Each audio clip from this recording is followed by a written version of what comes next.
in this path of Kriya Yoga that we have, we can say that we do have certain laws or guidelines, you can call them whatever you want, but we have certain rules of conduct, you could say. We have the yama niyamas that we get in the Patanjali's Eightfold Path.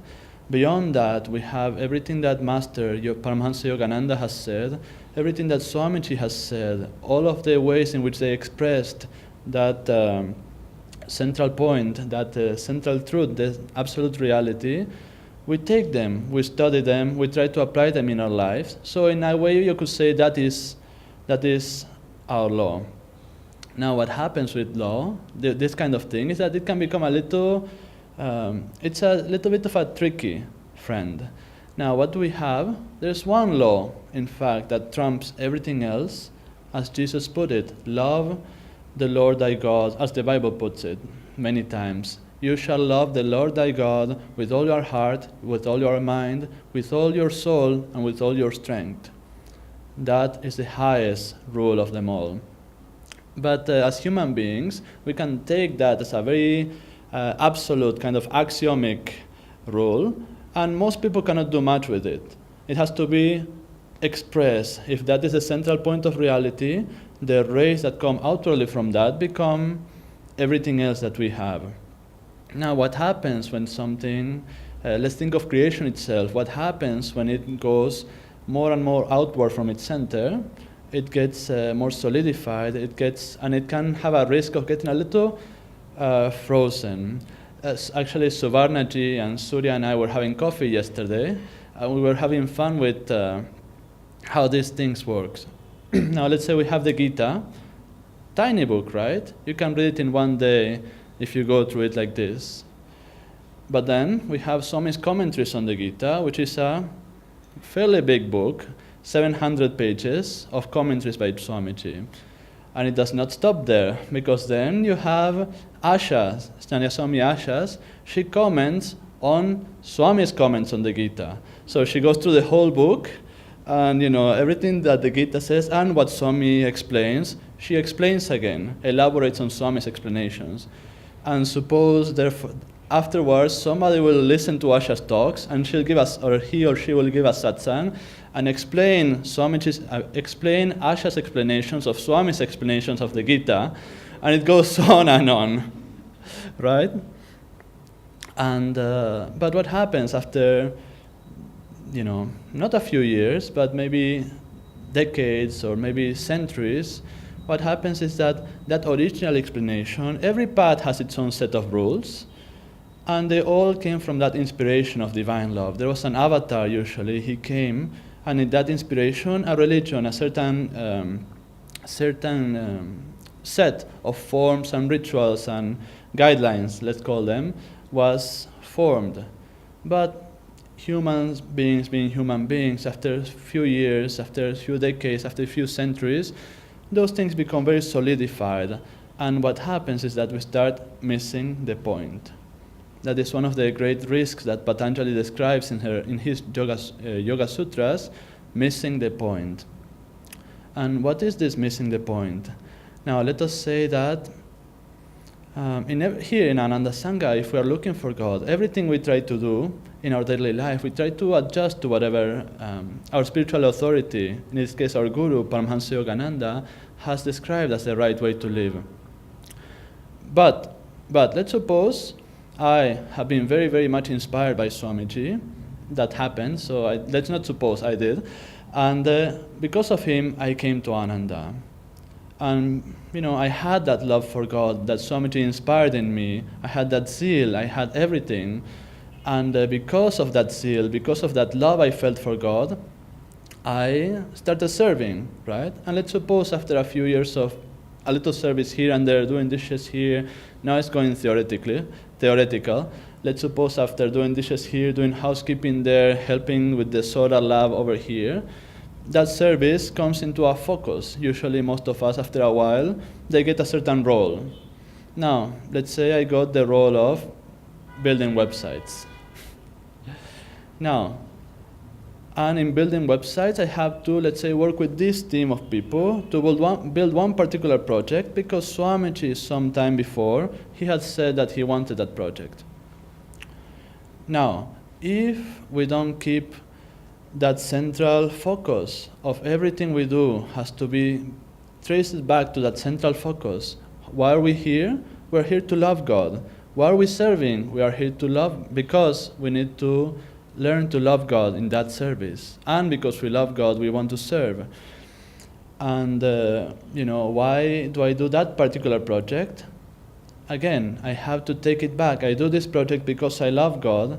I do this project because I want to serve Him.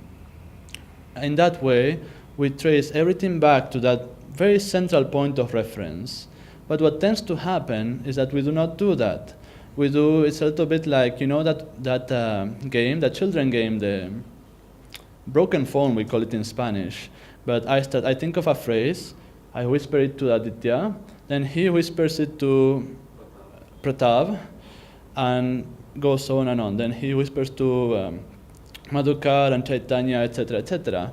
And we go through the whole room, and by the time Blaisey has to say what the phrase is, Aditya says, apples are tasty, I want 3 apples for dinner.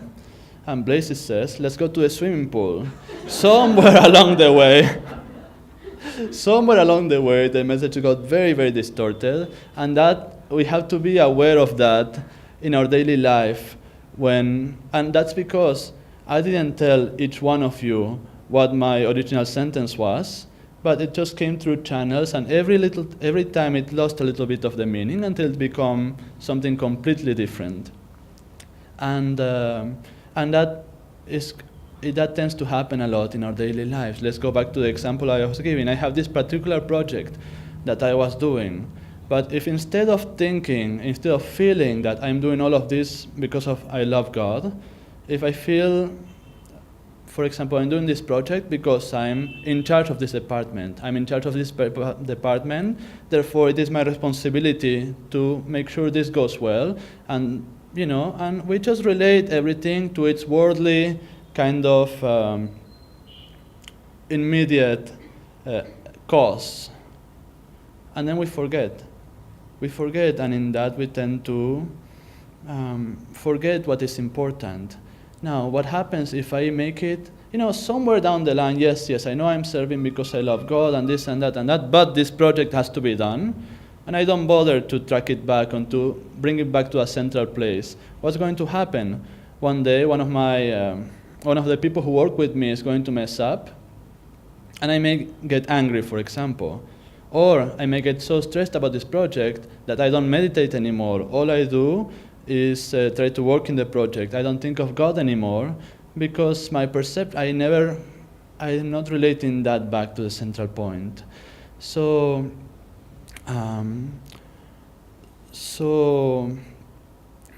in this in this way, when it says the law is perfected by love, it means, at least one of the meanings we can say is that we always have to relate back to that one reality, because everything we do in life, every little guide of conduct we have, every yama, every niyama, every saying of masters, if we try to take it by itself out of context, we will make a mess out of it, 100% guaranteed. But if we remember always that the whole point of this is that one rule that we have, love the Lord thy God with all thy heart, with all thy mind, with all thy soul, and with all thy strength, then we will be safe, or at least much safer. And you can see this happens all the time in, Swamiji always used to give the example in world religions. The law of Moses becomes so solidified that people did whatever the law said for its own sake. Then the Buddhism, for example, Buddha, it is said he wanted to take people's attention away from depending passively on the gods, so he made a discipline of self-effort. But again, his disciples took it so far that they became atheistic, thinking that everything has to be done by yourself. Then, and the Vedic rituals before, anyway, about Swamiji, but the point is that every religion before, at some point they solidified all the rules, and what happens? An avatar comes, and destroys all of this kind of, it shakes it up. It melts that frozen castle, you could say. And it is not because the rules, the set of rituals, it's in itself was wrong. It is because it lost the inspiration. It lost that central point of reference that it used to have. And so we have to be careful to, that it happens the same way in our lives. That we don't take the service we're given, we don't take the task we are given, we don't take our meditation for granted, just for its own sake. How easy it is to sit down to meditate in the morning, only because that's what we do every morning, and not because of that aspiration, that love that we want to feel always. Anyway, but this love of God, how do we develop this love of God? Well, if you have a saint around, that's very easy. You just stand next to him for a while, and it will come. 100% guaranteed. It happened when Swamiji was there. It happened every time I have been close to a saint. Within a few minutes, there it sprouts. But we have normal lives, and we have to learn to not depend on the outward presence of a saint in order to have this feeling. We need to bring it to our daily lives. And I wanted to bring out three ways. One is we need to learn to behave. Bara elaborated on this on the Thursday Satsang, but one way to express love, and one way also to kind of, even if you don't feel it, to kind of make it flourish within you, is to be kind. Be kind to everyone, because first of all, if you're not a guru, you have no business meddling into somebody else's deficiencies or whatever it is. And second, because it is very easy to complicate things in the spiritual path, but there are certain principles which always will hold true, and kindness is one of them. So you don't have to think about it. Be kind to people, and that becomes an affirmation in itself. Why are you kind? It is an expression of love, and even if you don't feel that love at once, eventually you will feel it. If you try it, you will see. Another thing I wanted to, another way in which this love can be manifest is that, well, let's just say, it is not enough to love God as an abstract entity. I mean, you may think you're loving something, but what do we know? What do we know? How can we love God and say He is omnipresent? What does it mean? What does it mean to say He is omnipresent? He is in you and Aditya, even Surya and I. He is everywhere, and therefore we should learn to see that in everything. And again, how do we learn to see? We affirm it. We have to think it. We have to actively kind of remind ourselves, actively bring that central focus back to our attention. And and the other side of that is that we have to meditate. We have to meditate, because the true love is not, if I try to say I love everybody, I'll be telling a truth, but that love does not come because I know you and you and you and you personally. I cannot spend the whole of my life sitting down with everybody in the world, learning about their characteristics, learning, okay, Dr. Amar, he's kind. Yes, I can love him for that. But that one person, no, he's not kind. Okay, what can I love him or her for? And go over and over and over. And then if Dr. Amar one day is not kind anymore, will I stop loving him? So it does not work if we look for outward things for which to love people. They're a good start. They're a good start. It is always to try to see the positive in people rather than not. But we must meditate, because in meditation you get to be in touch with that which is deeper in you. And it is in meditation that this is a very interesting thing, that the more you go within, the more you can feel the within, the more you are in touch with your soul, the more you can feel the soul of everybody, and that is the real point of connection, and then love sprouts naturally. The third way in which I wanted to say how we can a little bit develop this love for God is in my notebook, and I'll pick it up.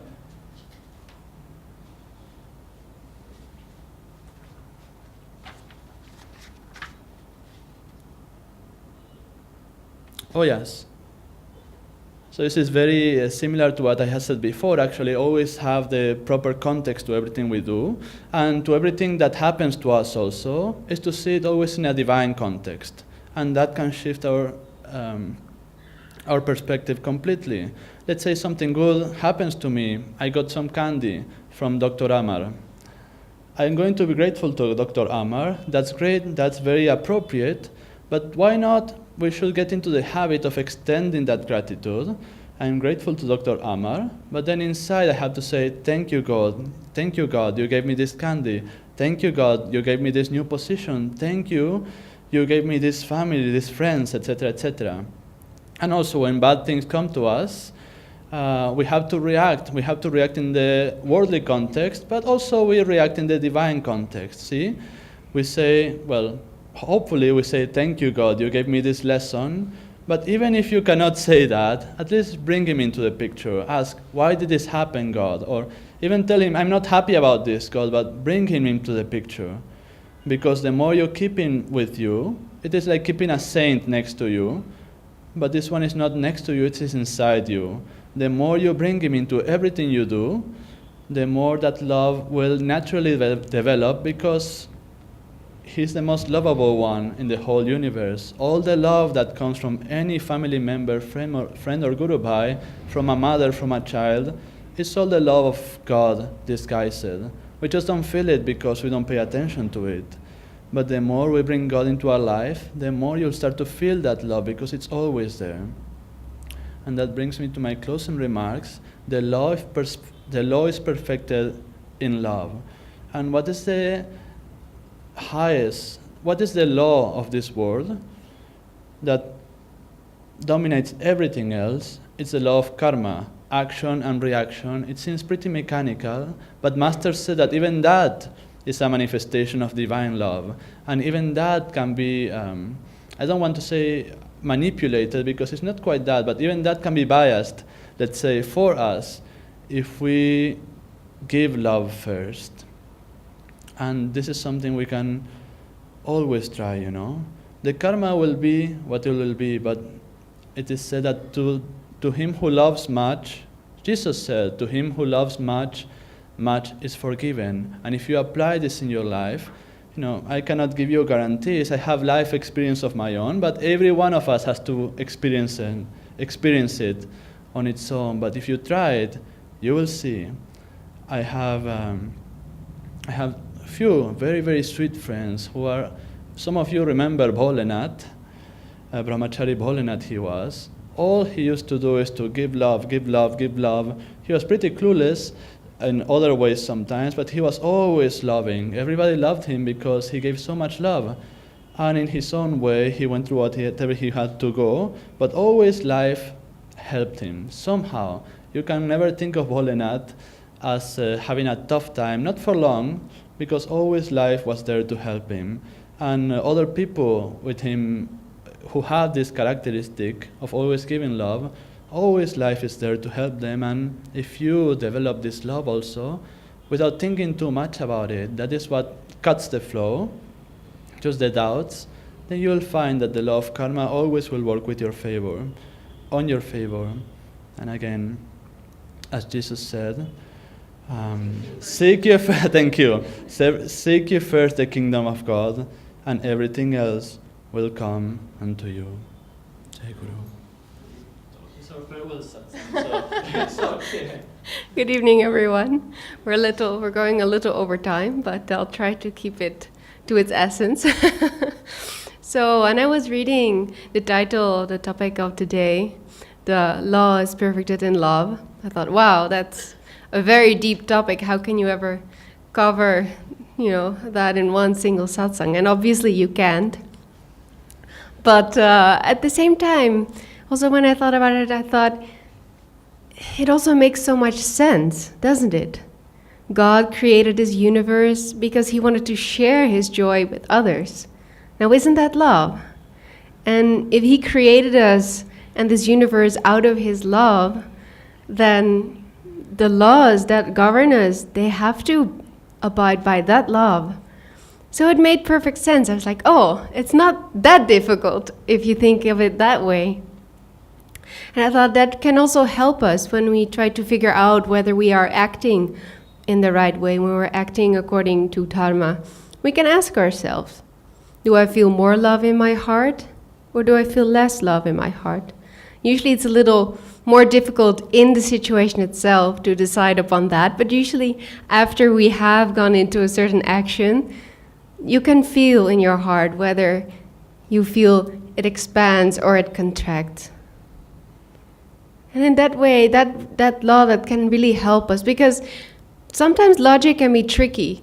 Let's, give a very simple example of, children. Let's say two siblings, one steals the bicycle of the other sibling. No, what would the other sibling do? It might think, well, you stole my bicycle, that's 1-0 for you. I can, steal your doll, that's 1-1.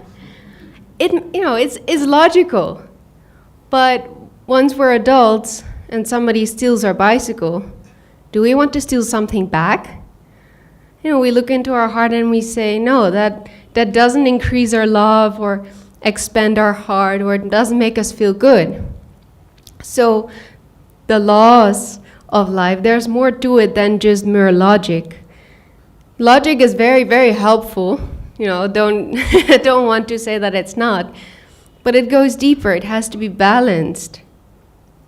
And, therefore, love is a very, very strong power in this universe, and it can help us a lot. When I was a child of about 7-8 years old, my mother used to take me during special weekends to the Ananda community in the Netherlands. And I was the only child there. But I had the best time. I would go in the garden, help in the garden, I would help in the kitchen, I would make pillows. They had this doll house that I could play with. And then at the end of the weekend, I was completely fulfilled. And we would go home, and I would actually be sad to go home. I wanted to stay in Ananda.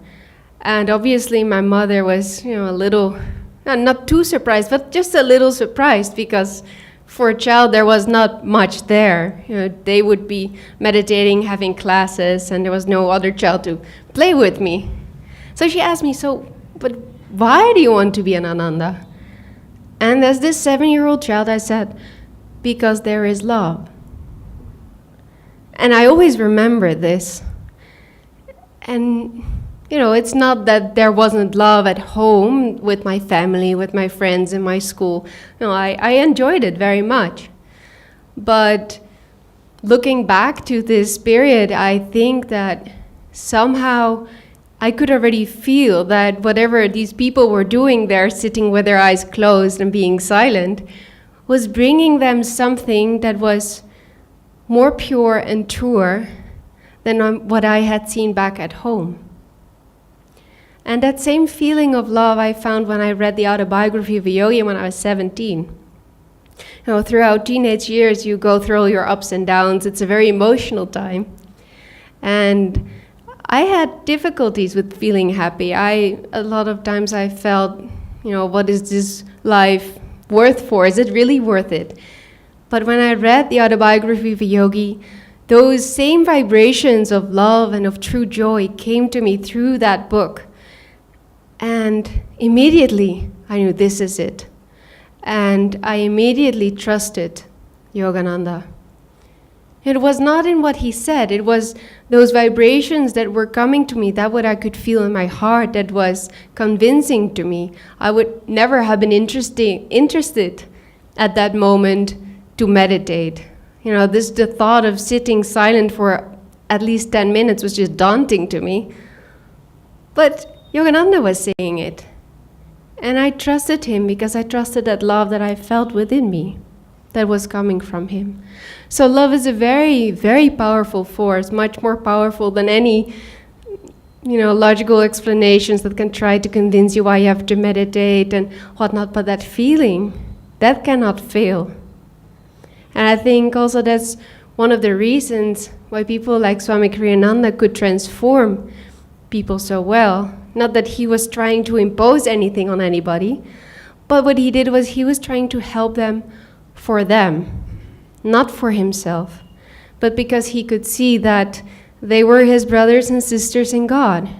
And he knew that they could be so much more happy than they were in that moment. Like, how many times when we are in a discussion with somebody or somebody has a problem and they ask our advice, how many times do we really give advice for their sake? I think it's a lot less than we actually want to believe. No, and a lot of times it's either we give a certain advice, because if they change in that way, it's very convenient for us. Or you want them to feel better because then you don't feel guilty because you feel happy and they don't. There can be tons of reasons. So I think a beautiful practice is, any moment you want to give anybody advice, just ask yourself, am I giving this advice because I truly want to help them? Or am I just doing this for me? Or, even because I think I'm very pretty wise and I want to explain what a good idea I have. Oh, it's a beautiful, even when you have children, this is, I'm starting to, because I'm pregnant, trying to think of, good ways to educate the child. If you're going to scold a child or, let's say, correct a child to bring it a little bit more nicely, do you do that because you really want to help them become a better version of themselves? Because you see that is their next step? Or just because it's convenient for you if they act in a certain way? Because that is selfless love, helping someone for their sake and not for yours. It can be, because living in divine love, it's just not so easy because it's so tricky, because we are very much stuck in our egos, isn't it? We think, and a lot of times, that we do something for their sake, but we want something from it. So we need God's help. We need God's grace. We cannot get there just by our own powers. Swami Kriyananda used to say that, we're so identified with the ego, and if we try to go beyond it by ourselves, it's like sitting on a chair and trying to raise ourselves. It's God that has to raise us. It's realizing that love that we want to feel, that it comes from Him. If we want to see love outside, we have to first feel it within. I like the phrase, beauty is in the eyes of the beholder.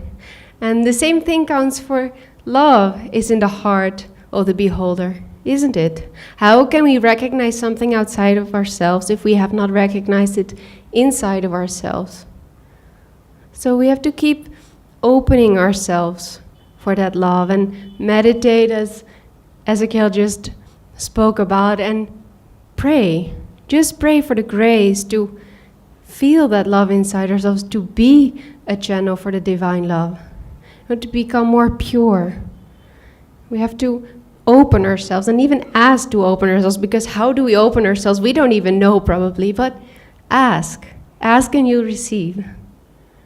So let's do that, and then if we keep doing that sincerely, we'll start to become a more and more pure channel. And if we are, then we will see love and spread love everywhere. So I wanted also to take this moment to thank all of you. Started with it, I wanted to end with my thank you. I feel, at least this is my experience from the past year, that within the Indian culture, people already have much more an understanding of divine impersonal love. When I arrived here a little more than a year ago to join Hezequiel, I felt like I was received as a lost family member. Not in the sense that I was lost, but in the sense like I had always been there. I was already theirs, or I was already yours, let's say. And it made me feel so incredibly welcome. There's such a, especially in this community, I don't know so much about the other ones in India, but here I can say that everybody is so inclusive. Everybody is always welcome. Oh, we're going for lunch, let's call out everybody to come. And I think that's a very wonderful quality, to be inclusive, to see everybody as a part of our family. At the same time also, the generosity that I've seen with all of you, has just baffled me, and sometimes embarrassed me, not in a bad way, just in the sense of, oh, reflecting what, because in Europe we don't really get that quality so much of giving, giving, giving. One of the Dutch slogans is behave normally, then you're already crazy enough. But everything has to be moderate.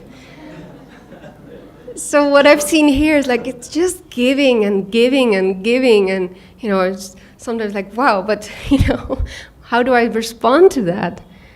And I just really want to thank you, because it really has touched me and shown me a lot, and I really want to bring that with me when I go back to Europe to, as much as they can receive it, because culturally you also have to,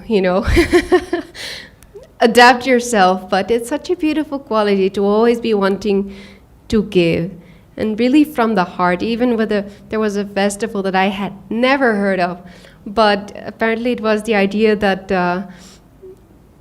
if a lady has been, it's her first year of marriage, then they get a present at this particular day.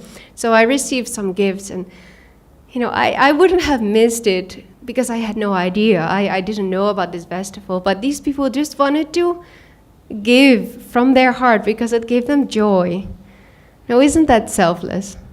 Sometimes we give a birthday because it's the appropriate thing to do.